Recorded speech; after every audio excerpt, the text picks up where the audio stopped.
lifted trucks, you're going to have sparse population. It's not going to be very populated. It's a large area, lots of rolling hills, plains, fields. Whereas Maine is going to be the opposite of that, right? It's a little more densely populated, import, export heavy, right? A lot of their pastimes focus on boating, going to the ocean, things that revolve around that area, right? Where you wouldn't have that in Kansas.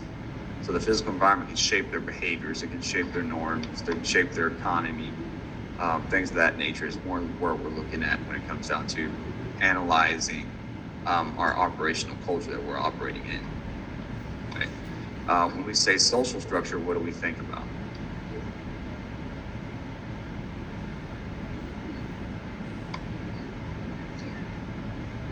I think of suburbs versus country homes, Sergeant.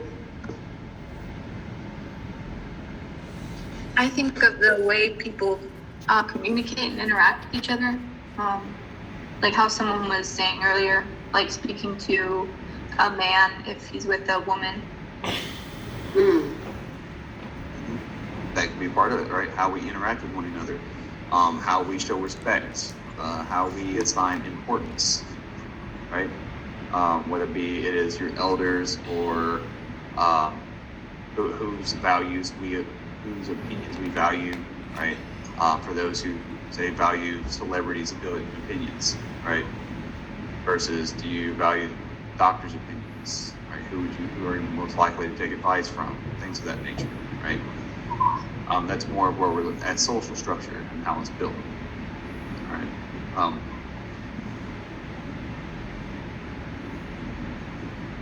A lot of the Middle Eastern countries I've worked in, it's the sheikhs, it's the elders. They hold them in high regard, right? They're not politicians. They're just called elders because they know stuff, right? They've earned that respect. And that's the area holds them, right? If you go talk to somebody like, hey, you need to talk to this person, he's the elder of the village, right? So they hold him in high regard as part of their social structure. And it's not political. He's not the president. He's not a duke or anything crazy. He's just elder. He's just a smart old dude who's been there, done that, seen that, and knows how, right?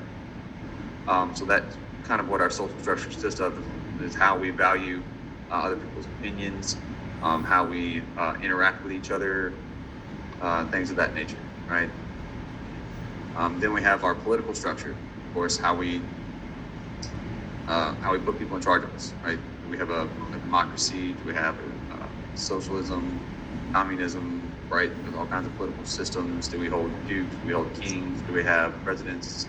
How do we elect those officials? Are they elected officials? Is it by birthright?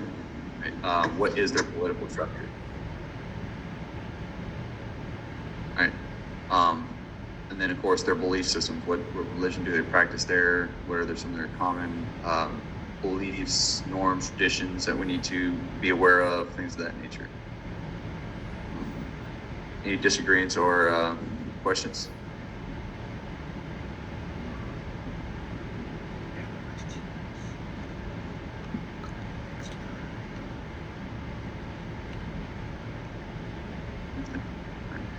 It is a good book. It is definitely a good read if you want to learn about more how to analyze the area you're operating in to become more effective in your area. It's definitely a good read, right? Remember, special forces, your ODA teams, things like that. They're experts in analyzing their environment, right? They're experts at their operational environment they're going to be working in.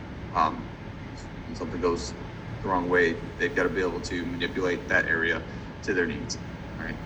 So being able to use this as a tool for your advantage can be really helpful. Right? So take time, look into it. If you want to read the whole book, read the whole book. All right.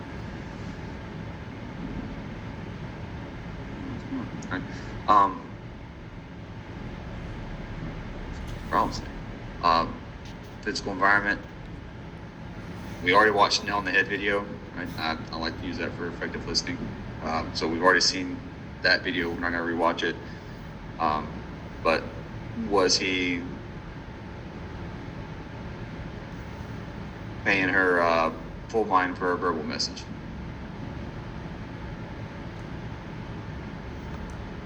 No. No, he was more distracted by what he saw, Sergeant. Right.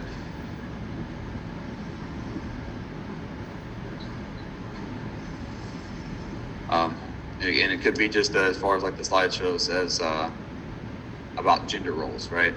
Culture and the gender. How he thought he needed to fix her versus listening to her, kind of thing. It's one of the things don't immediately try to fix something. All right.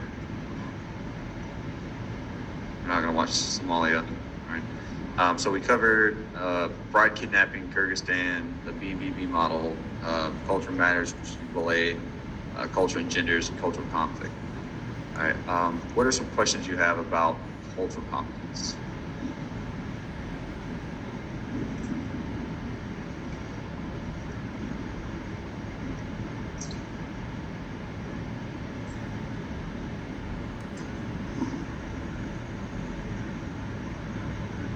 Or cultural competence, or No, Sergeant. right. Do you see this as a valuable tool, being able to identify and use the BVB model to understand what cultural competence is and using it? Do you find value in this knowledge? Yes, Yes, sir. Yes, Sergeant, I do. Right. Remember, being part of develops, right, under your competencies creates a positive environment. The immediate way to create a negative environment is to offend somebody, is to go against their cultural background, right? So this can help build strong teams, all right, using each other's culture, being respectful of each other's beliefs, and it can help you be a better leader and a more caring and empathetic NCO whenever you can identify something that's out of the norm and address it with a soldier on a human level and not a dominance level, right?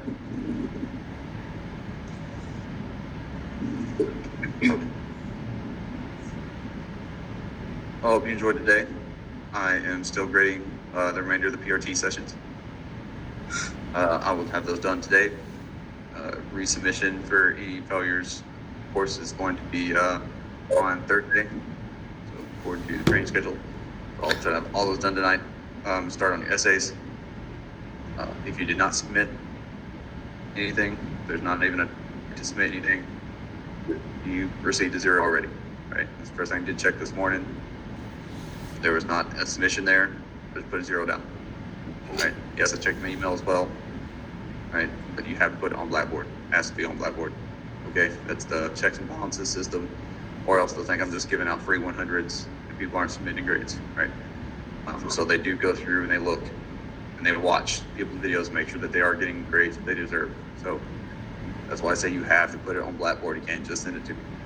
All right, you can send it to me and put it on Blackboard, but at minimum, you have to put it on Blackboard. All right. If you have questions or there's an issue for a reason you have not submitted something, it should have been brought up last night. Right? If it's not brought up last night, can't help you. All right. But if you do have something, please, when we exit the session, give me a call. All right. Sergeant, I do have a question, but it's pertaining to the informative essay. Okay. What's up? So I'm used to citing, like, if I'm getting any sort of idea from like a regulation or from another source, and even though I'm just reading all of this information and putting it into my own words, I'm used to citing every time I do that. So I end up citing pretty much every other sentence because they're not derived from my own thoughts. I'm wondering if that's the correct way to be doing it, because that is the way that I do it in my college writing, or if I'm not supposed to be citing that way.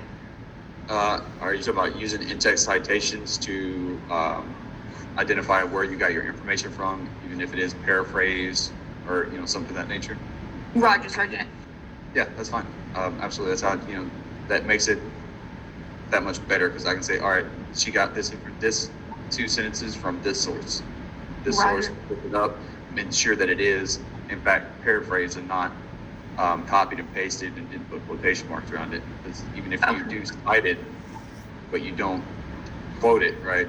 Even if you can say, I got this information, it should be paraphrased, not direct quotes. If it is a direct quote, then that in itself is plagiarism. Because you're not giving them credit for the quote itself. You're saying you just got the information from it. Roger. And with those citations, both in text and afterwards, because there isn't a particular author necessarily, I'm used to citing where I got it. So ATB, for example, and then citing the title of the reg in the citations list. Is that the correct way for doing that? Just APA format, right? So it's usually last name and year. If it's the ATP, you can just put like ATP, whatever it is, and then the year that you found the knowledge, right? Or the year the ATP was written, right? Okay, so It okay, that makes sense. should be pretty online with APA format where it be last name and year, right? So- Roger, I'm just confused, like a ADP 6-22, I don't know to write ADP 6-22 and the year, or if I'm writing, like the website that I found it. Yeah, do not write the whole website. The website should be on the reference page. So it should correlate. So we should be able to say, all right, in the references, if I see in text citation ATP 6-22 / 2020 being the year you found the information, then, or the year it's written, right? So whatever the current ATP 6-22 date is, right?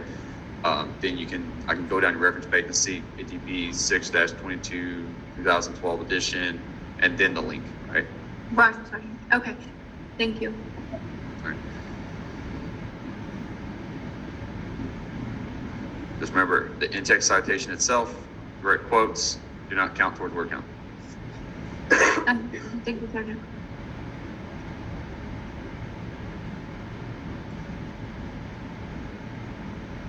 Anybody else? Sergeant, I do have a question on the CIT. And if we can talk offline. Okay. No problem with that. You can just call me on WhatsApp. I think this should be Wi-Fi related for you. Roger. Yes, Sergeant.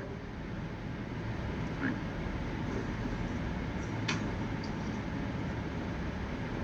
All right. If there's no other questions, feel free to leave the session. I'm done for the day. I'll see you again tomorrow at 9:30. Roger, Sergeant. Order.